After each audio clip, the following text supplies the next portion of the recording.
Hi guys, welcome to Delia's Vlog. You are watching Delia's Vlog. So, nagpunta kami sa Bayuk Sky for a dinner with my sweetheart. Ito na yung mga foods. May paano sila, ano ba yun, oyster. Pero hindi naman ako kumakain ng oyster guys. Yan, ang miniature ng Bayuk Sky. Angel.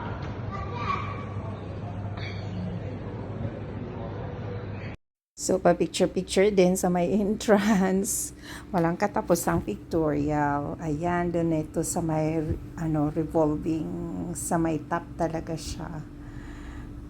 Ito, yung view sa baba.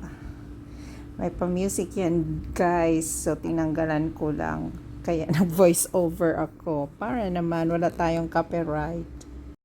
You can see ang daming mga pagpipili ang pagkain. Ewan ko nga, basta buffet. Busog ka. Ay, busog ako. Pero kumakain pa rin ako ng normal. Ay, yung parang lang, yung normal lang. Hindi talaga yung sobra-sobra. Oo, kasi nabubusog siguro ako pag tingin pa lang. So, yan. Ang hirap pag buffet, no? Maganda na lang pag hindi. Para kasi ang sayang pag hindi ka makakain ng marami. So, ito na yung pa-sunset. Yan. Thanks for watching. Please don't forget to subscribe.